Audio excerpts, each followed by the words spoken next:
नमस्कार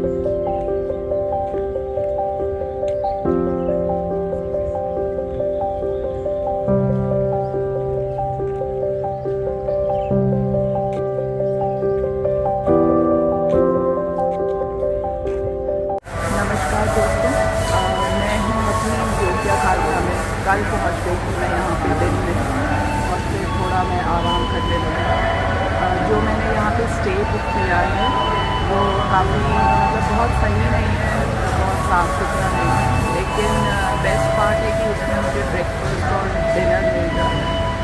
तो रात को ठीक ठाक मैंने खा लिया था, दिन भर खाया नहीं था मैंने पूरा ट्रेन जर्नी में जब मैं बांगलोर से योग्याकार्ता आई थी।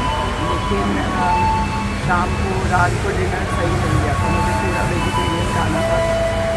और आज फिर मैं ब्रेकफास्ट करके निकल गई हूँ। मेरा कोई ऐसा सर्टेन ऐसा था नहीं कि मैं कहाँ जाऊँगी, बट यहाँ पे योग्याकार्ता एक टेम्पल के लिए बहुत फेमस है, ब्राह्मणन से बोलते हैं। तो मैं ऐसे ही घूमते हुए निकली थी और मैं यहाँ टूबू स्टेशन पे पहुँच गई थी। ये वाला जो इसी स्टेशन पे मैं कल आई थी, टूबू योग्याकार्ता का जो टूबू स्टेशन है। लेकिन जो इंटरसिटी वाला है वो थोड़ा उस तरफ है, और यहाँ जहाँ मैं अभी बैठी हूँ ये कंप्यूटर लाइन है, तो इट्स लाइक मेट्रो। तो इसके ये कार्ड्स हैं जो मैंने जकार्ता में दिया था, तो ये यहाँ भी काम आ गया, इसको मैंने रीफिल कर दिया है। मेरा ट्रेन है वो प्लेटफॉर्म नंबर 2 पे आएगी, और अभी ट्रेन आई नहीं है तो मैं वेट कर रही हूँ। 10:56 है उसका टाइम, अभी भी आधा घंटा बचा हुआ है। तो जैसे ही ट्रेन आती है तभी ये लोग प्लेटफॉर्म पे जाने देते हैं, उसी समय गेट्स खुलते हैं प्लेटफॉर्म पे। और बेस्ट पार्ट है कि ये जो कम्यूटर जो लाइन है मेट्रो की तरह, इसमें मैं सिर्फ इंडियन 50 रुपीज़ में मैं ब्राह्मणन टेम्पल पर जा पा रही हूँ। अदरवाइज़ जो यहाँ पे टैक्सीज़ वगैरह हम बुक करते हैं तो वो तकरीबन 800 रुपये, 700 से 800 रुपये ले लेते हैं। ट्रेन आ गई है और हम लोगों की लाइन इस तरफ है, और उस तरफ से लोग उतर रहे हैं ट्रेन से। तो पहले सब लोग निकल जाएंगे, उसके बाद यहाँ से गेट खुलेगा। तो काफ़ी अच्छे रूल्स हैं यहाँ पे।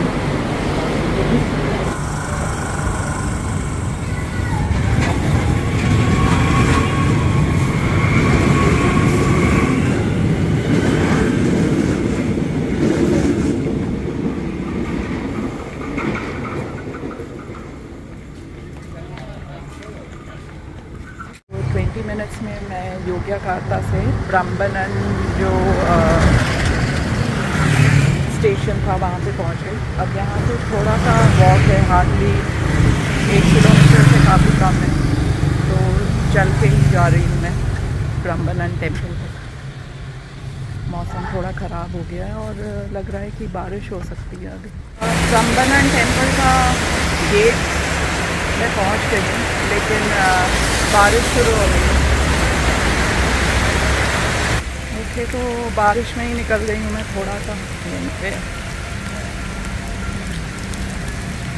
ये अम्ब्रेला यहाँ पे दे रहा है 10,000 में, 10,000 मतलब 50 रुपये में। सही बिजनेस है।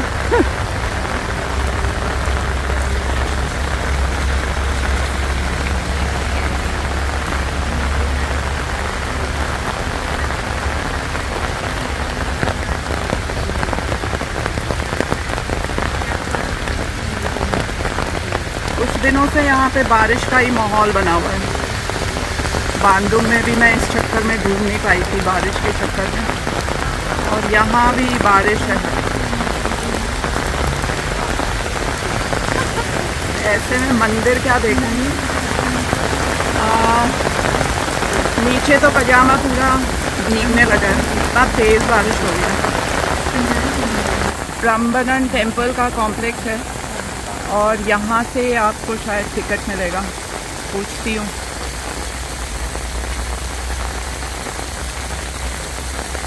जो सामने है वो टिकट काउंटर्स यहीं के नेशनल्स के लिए है, और इधर जो टिकट मिलेगा वो फॉरेन टूरिस्ट के लिए।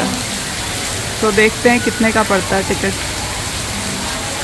यहाँ पे टिकट काउंटर में मैंने पता किया, और अभी क्योंकि बारिश हो रही है तो वो मुझे सजेस्ट कर रही है कि मैं टिकट ना लूँ अभी, और जब बारिश रुक जाए तब भी लूँ।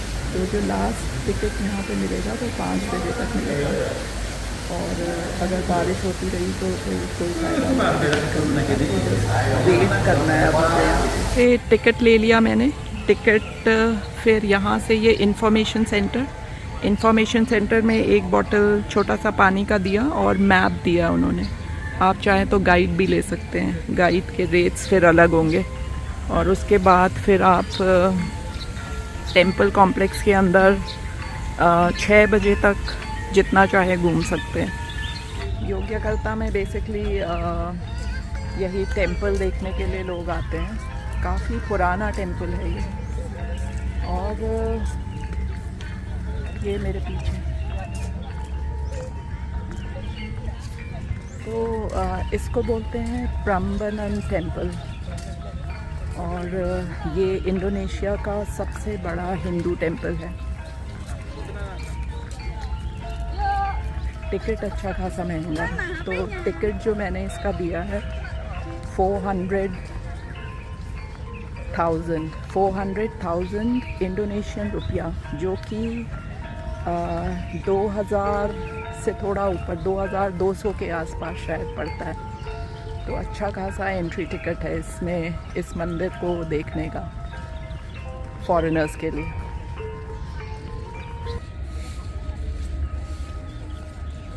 बीच के जो टेंपल और साइड के कुछ टेंपल्स बिल्कुल इंटैक्ट है, लेकिन ये सामने जो कुछ ऐसे खंडर जैसे दिख रहे हैं, यहाँ पे भी शायद कभी टेंपल्स रहे होंगे।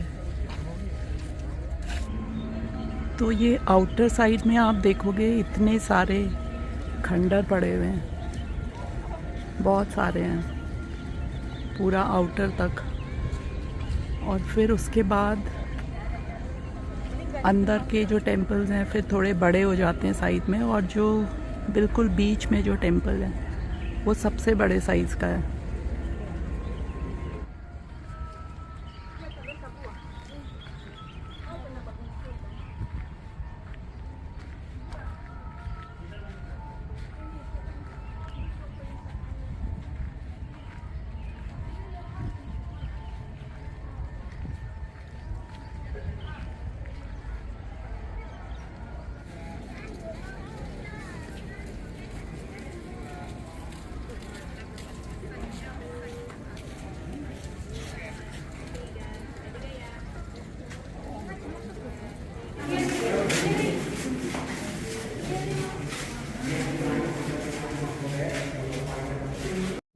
वो जो सबसे बड़ा टेंपल था उसके अंदर बीचों बीच शिव महादेव की एक काफ़ी बड़ी मूर्ति लगी है, और पीछे जो वॉल है तीनों तरफ उस पर भी कुछ कुछ बना हुआ है, लेकिन समझ में कुछ नहीं आ रहा है।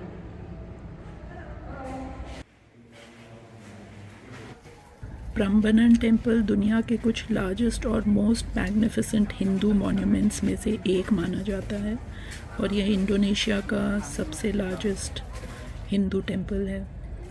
अभी तक ये सर्टेन नहीं है कि ये कब बनवाया गया था, लेकिन कुछ ऐसे इंस्क्रिप्शंस मंदिर के आसपास मिले हैं जिससे ये पता चलता है कि ये 778 शका 856 AD में बनवाया गया था। वो सारे इंस्क्रिप्शंस अब नेशनल म्यूज़ियम ऑफ जकार्ता में रखा गया है। तो ये माना जाता है कि ये जो है 9th सेंचुरी में संजाया डायनेस्टी के राजा बालीतुंग महाशंभू के द्वारा बनवाया गया है। जो बीच वाला मंदिर है उसमें 4 एंट्रेंस बना रखे हैं।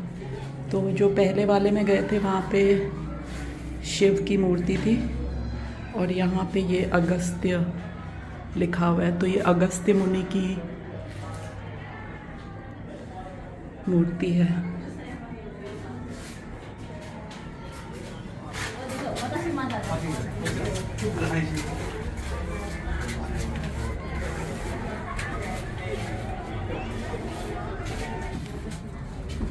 तो ये जो है 3rd एंट्री है और यहाँ पे गणेशा की मूर्ति है।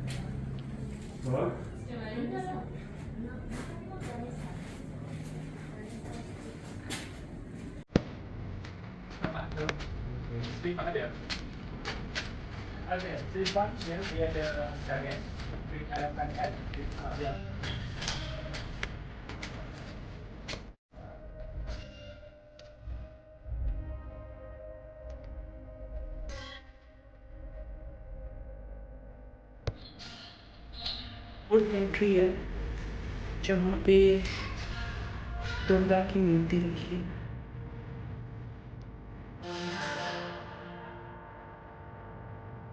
और ये वाला जो सीन मुझे लग रहा है जब श्री राम लंका में जाने के लिए समुद्र में सेतु बनाते हैं।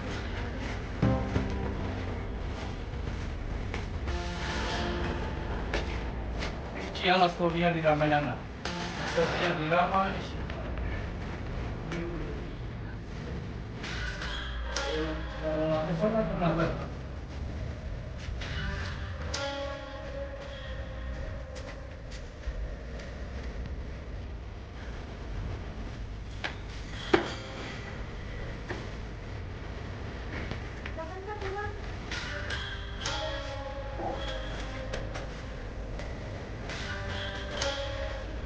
मेन टेम्पल है, उसके साइड में भी कुछ टेम्पल्स हैं थोड़े छोटे साइज के। और यहाँ पर एक ब्रह्मा की मूर्ति है।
जो मेन टेम्पल है उसके जो राइट साइड में ये विष्णु की मूर्ति है।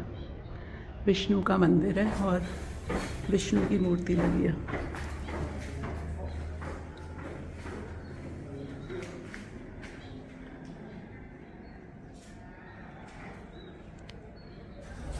वो मेरे पीछे वो सबसे बड़ा टेम्पल है और वो शिव जी का टेम्पल है। और उसके जो शिव जी का टेम्पल है उसके राइट साइड में ब्रह्मा का मंदिर है जो थोड़ा छोटा है साइड में, और वहाँ पे ब्रह्मा की मूर्ति लगी है। और ये वाला टेम्पल जो कि लेफ़्ट साइड में है तो वो विष्णु का टेम्पल है और इसमें विष्णु की मूर्ति लगी है। अभी बहुत अच्छी हवा चल रही है, अच्छा है धूप नहीं है। आई थिंक ये छाता ये लोग यहाँ पे इसीलिए देते हैं क्योंकि धूप भी होती होगी। मुझे लगा ये बारिश में कहाँ से मुझे छाता मिल गया, तो सही है, बारिश हो या धूप हो तो छाता यहाँ पे किराए पे मिलता है तकरीबन 50 रुपये में 10,000 जो इंडोनेशियन करेंसी में। अभी भी यहाँ की करेंसी एकदम से मुंह में नहीं आ रही है क्योंकि इतने सारे ज़ीरोज़ हैं तो थोड़ा सोचना पड़ता है कि कितना अमाउंट है। तो बेसिकली जो सारे मंदिर हैं वो काफ़ी सुंदर, मतलब सुंदर कार्विंग्स है इसमें। और बेसिकली जो ज़्यादातर जो इसमें स्टोरी है वो रामायण की है, ऐसा मुझे लग रहा है मेनली। तो काफ़ी टाइम चाहिए एक्चुअली यहाँ पे। और मेरे फ़ोन की बैटरी एकदम जाने वाली है, ख़त्म होने वाली है। तो देखते हैं नेक्स्ट कौन सा, छोटे छोटे और भी बहुत सारे टेम्पल्स हैं, देखती हूँ वहाँ पे किन की मूर्तियाँ लगी है।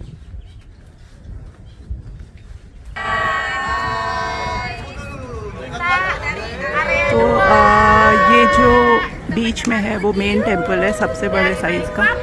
और इधर ब्रह्मा का टेम्पल है और उस तरफ जो है वो विष्णु जी का टेम्पल है। इसके अलावा यहाँ पे ये छोटे छोटे टेम्पल्स और हैं। साइड में जो टेम्पल्स हैं उसमें मूर्तियाँ नहीं रखी हुई है, उसको हटा दिया गया है। लेकिन जो उधर के जो 3 मेन टेम्पल्स हैं उसमें मूर्तियाँ हैं। तो जो मेन प्राम्बनन टेम्पल से मैं बाहर आ गई हूँ और अभी बारिश शुरू हो गई है दोबारा। अच्छा पूरा टेम्पल मैंने देख लिया अच्छे से। और काफ़ी चलना पड़ता है यहाँ पे, तो ऑप्शंस है यहाँ पे। आप लोग ई-बाइक या साइकिल या फिर जो गोल्फ कार्ट है वो रखे हुए हैं, उसको भी आप लेके जा सकते हैं। ये वाला कॉफ़ी शॉप था जहाँ मैंने कॉफ़ी पिया, बारिश हो गई थी। और खाने के लिए था वहाँ पे 2-3 चीज़ें, लेकिन वेजिटेरियन ऑप्शन कोई भी नहीं था। वेजिटेरियन ऑप्शन मिलना बड़ा मुश्किल हो जाता है यहाँ पे। तो सुबह से मैंने वही जो थोड़ा सा नाश्ता था, नाश्ता भी बहुत हल्का था, फल दिए थे उसमें थोड़े से काट के, और एक चाय पी थी। जो यहाँ पे चाय देते हैं, ब्लैक टी जो होता है, उसमें ऐसे लगता है जैसे चमेली का तेल डाला हो। मतलब उसमें चमेली की खुशबू आती है, जो फ्लेवर है वो चमेली का आता है, तो अजीब सा लगता है वो टेस्ट। बट पी लिया, और कोई ऑप्शन नहीं है। खाना देखती हूँ कहीं पे मिलेगा तो। एक सुवेनियर शॉप भी है यहाँ पे, चेक करती हूँ, क्योंकि अभी भी मुझे 3-4 घंटे यहाँ पे बिताने। कॉफ़ी शॉप में बैठ के एक काम अच्छा हो गया मेरा, मैंने अपना फ़ोन चार्ज कर दिया, चार्जर लेके घूम रही हूँ मैं। तो अगर आप इंडोनेशिया आते हैं तो सिर्फ बाली मत जाइए, योग्यकर्ता भी आइए। और यहाँ पे ये हिंदू टेम्पल, जो इंडोनेशिया का सबसे बड़ा हिंदू टेम्पल है, इसको भी ज़रूर विज़िट करिए। तो चलिए अब मैं रामायणा शो के लिए जाऊँगी। अगर वहाँ तक जाके अगर वहाँ मैं कुछ वीडियोस बना पाई तो मैं इसी वीडियो में उसको ऐड कर दूँगी। और मिलते हैं फिर अगले सफ़र पर, तब तक के लिए अलविदा। Okay, bye bye.